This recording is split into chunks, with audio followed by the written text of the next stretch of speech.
Olá! Hoje nós vamos estudar calorimetria, especificamente o calor sensível. Calor sensível é o calor que, quando absorvido, provoca uma alteração na temperatura dos corpos. Vamos lá. Calor. Quando colocamos dois corpos com temperaturas diferentes em contato, podemos observar que a temperatura do corpo mais quente diminui e a temperatura do corpo mais frio aumenta, até o momento em que ambos os corpos apresentam temperatura igual. Esta reação é causada pela passagem de energia térmica do corpo mais quente para o corpo mais frio. A transferência de energia é o que chamamos de calor. Pessoal, observem aqui, por favor. O corpo A é o corpo de maior temperatura, e o corpo B é um corpo com menor temperatura. Como sabemos, o calor flui espontaneamente do corpo de maior temperatura para o corpo de menor temperatura.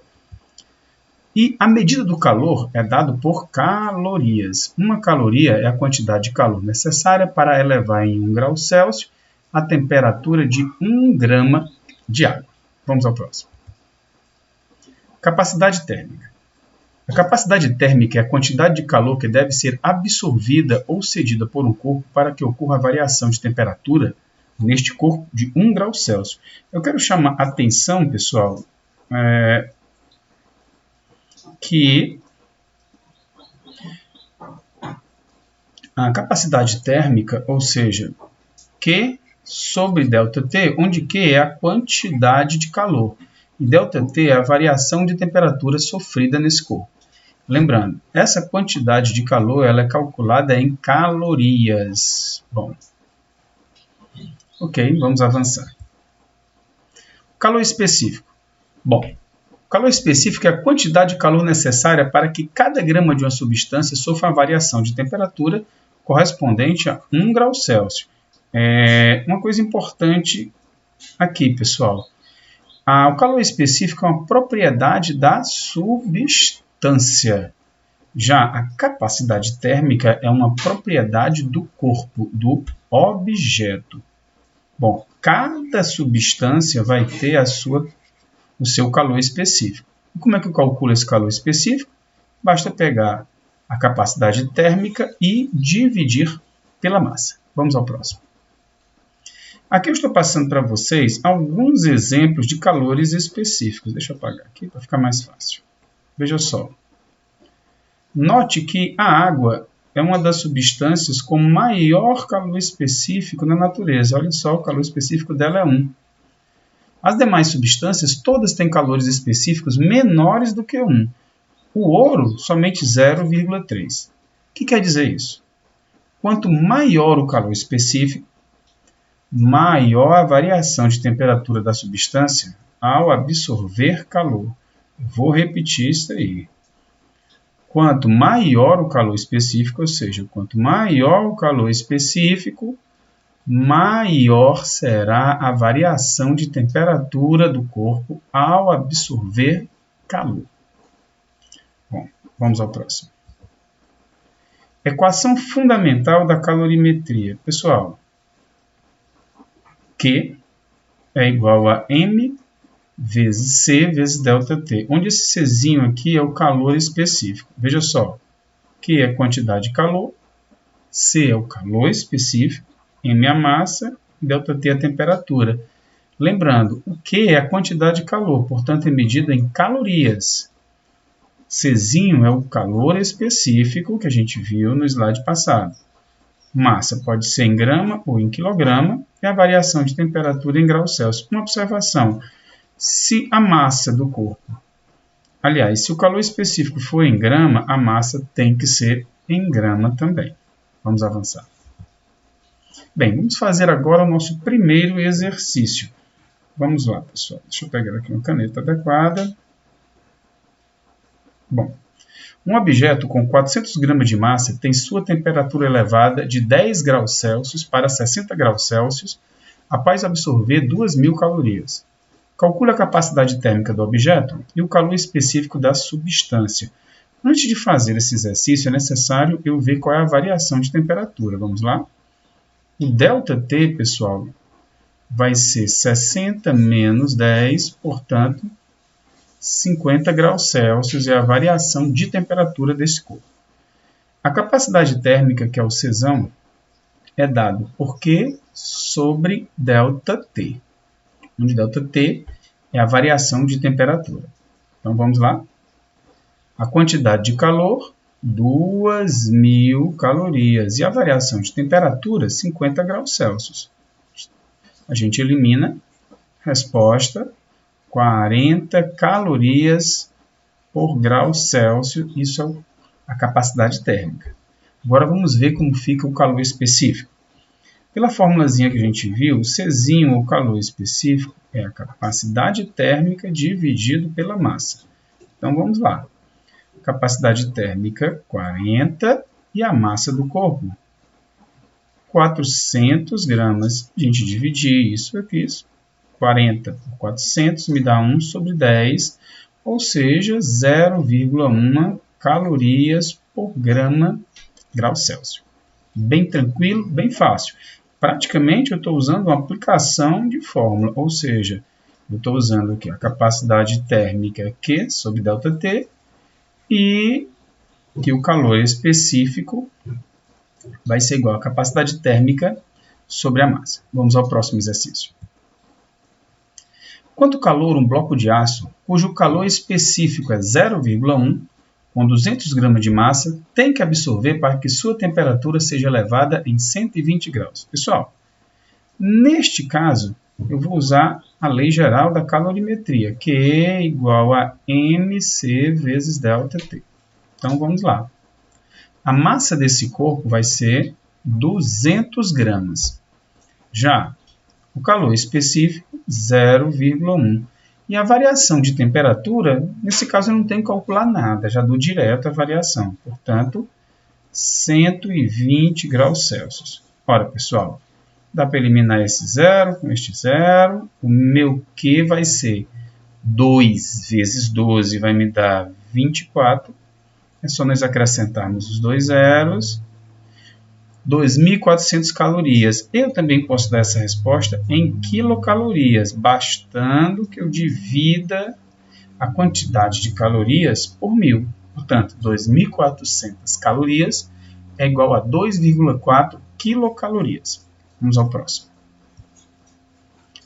Um bloco de alumínio com 500 gramas de massa e calor específico 0,21 calorias por grau Celsius absorve 21.000 calorias. Em quantos graus a temperatura do bloco foi elevada? Bom, eu vou usar de novo a lei geral da calorimetria. Isto quer dizer Q igual a M vezes o C vezes o ΔT. Então, vamos lá. Ele já deu a quantidade de calor. Pessoal, 21.000. A massa desse corpo são 500 gramas. Calor específico, 0,21. E aqui eu quero saber a variação de temperatura. Eu posso eliminar esses dois zeros logo de cara. Bom, eu vou ter que o ΔT vai ser igual a 210 sobre 5 vezes 0,21. Pessoal, dividindo esse daqui por esse 10 vai ficar 2, portanto, eu vou ter 42 sobre 0,21. Para eliminar as vírgulas, eu acrescento 2 zeros. Então, eu vou ficar 4.200 dividido por 21. 42 dividido por 21, a gente sabe que é 2. Portanto, 200 graus Celsius é a resposta. Vamos ao próximo slide. Bom, aqui nós vamos estudar o que é um sistema termicamente isolado. O sistema termicamente isolado é um conjunto de dois ou mais corpos isolados termicamente do ambiente externo, ou seja, o calor deles não é perdido para o meio ambiente, trocando o calor somente entre si.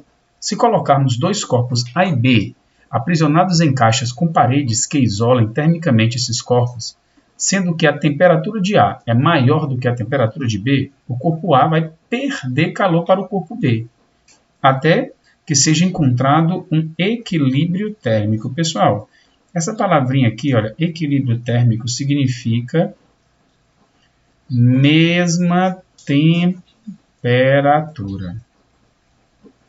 Então, quando dois corpos atingem o equilíbrio térmico, é porque eles estão na mesma temperatura.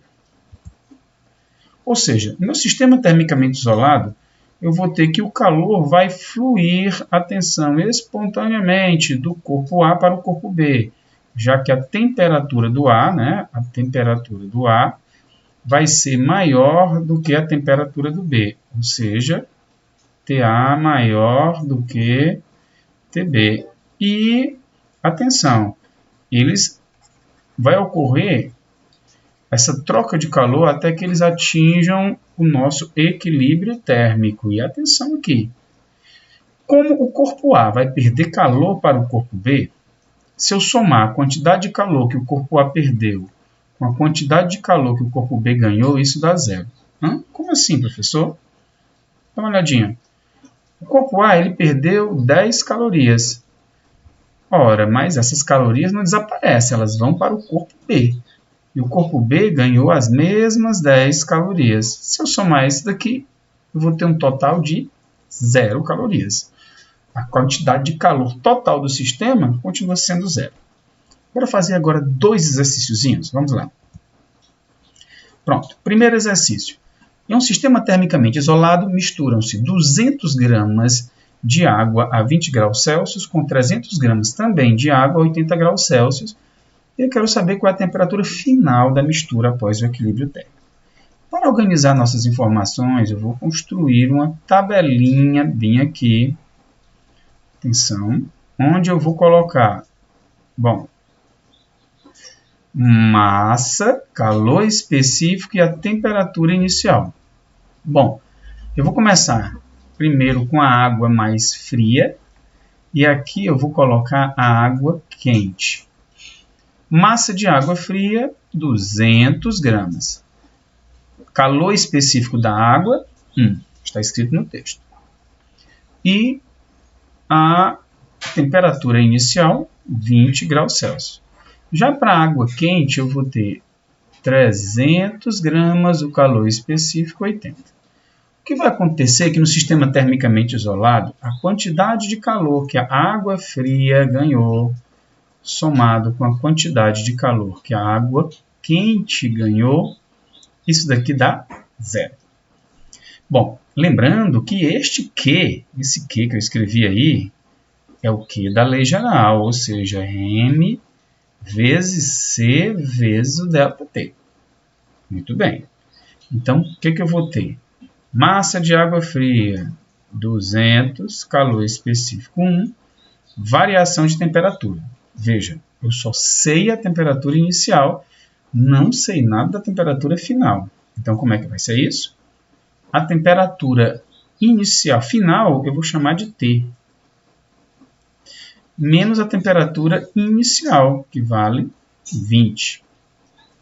Mais a massa de água quente, vezes o calor específico, temperatura final, que eu não sei, menos a temperatura inicial, que isso dá igual a zero. Pessoal, o que eu vou fazer agora é multiplicar em x. Como assim, professor? Olha só, eu vou pegar o 200 e vou multiplicar por t. E o 200 por 20. Mesma coisa, vou pegar o 300 por t e o 300 vezes 80. Então, vamos ver aqui com calma. 200 vezes t vai me dar 200t, menos 200 vezes 20 me dá 4.000, mais 300 vezes t, 300t, menos 300 vezes 80. 3 vezes 8 me dá 2.400 calorias, é igual a zero. Eu agora vou somar tudo que foi igual, ou seja, o 200t com 100t, me dando 500t. O menos 4.000 com menos 24.000, isso me dá menos 28.000, isso é igual a zero. Pessoal, vou passar esse número para o outro lado, ou seja, 500t, o menos 28 fica positivo, me dá igual a 28.000 calorias. E agora eu chego bem aqui, onde T vai ser igual a 28.000 dividido por 500. A gente elimina. Ao dividir 28.000 por 500, me dá 56 graus Celsius. Bom, um pouco complicado, você vai ter que rever essa solução, tá? Mas é tranquilo, eu vou fazer um segundo exemplo, específico do leite, que é igual ao da água. Então, vamos lá, né? Para organizar nosso estudo aqui, eu vou construir aquela tabelinha que a gente já mostrou no slide anterior. Ou seja, aqui vai ficar a massa, o calor específico, temperatura inicial. Aqui as duas substâncias, café e leite. Eu vou organizar os dados. Massa do café, 300. Calor específico do café igual a da água, 1. E a temperatura vai ser 90 graus Celsius. Muito bem. Do leite eu vou ter 700 gramas, calor específico 1. E a temperatura inicial do leite, 30 graus Celsius. Muito bem, como o sistema é termicamente isolado, ou seja, a quantidade de calor do café somado com a quantidade de calor do leite, isso daqui vai dar igual a 0. Lembrando que esse Q é o produto, né? É a massa vezes o calor específico vezes a variação de temperatura. O texto só dá a temperatura inicial. E eu quero saber qual é a temperatura final da minha mistura. Então, o que é que eu vou ter, pessoal? Olha, 300 vezes 1 vezes temperatura final menos a inicial, que é 90. Mais temperatura massa do leite, que é 700, vezes o calor específico, vezes temperatura final, que é T, menos a inicial, que é 30, e isso é igual a 0. Bom, lembrando que eu vou multiplicar, né, o 300 vezes o 90 e o 300 vezes o T. Então, 300 vezes T fica 300T. 300 vezes 90, 3 vezes 9 dá 27. Mais 700 vezes T e 700 vezes 30, ou seja, 700T menos 21.000. Que é 700 vezes 30. Vou somar tudo que tem T, ou seja, esse 300 com este 700. Somando tudo aqui, eu vou ter 1000T menos 27. 27 com 21 me dá 48. Portanto, 48.000 calorias, né? Eu vou isolar o T, ou seja, vou passar o 48 para o outro lado, fica 48.000 dividido por 1.000. Corta esse monte de zeros, resposta 48 graus Celsius. Sugiro que vocês refaçam essa questão. Então, vamos lá? Ficamos por aqui, deixando essa frase para vocês. O sucesso nasce do querer, da determinação e persistência em se chegar a um objetivo. Mesmo não atingindo o alvo, quem busca e vence obstáculos, no mínimo, fará coisas admiráveis. Valeu, pessoal. Até a próxima.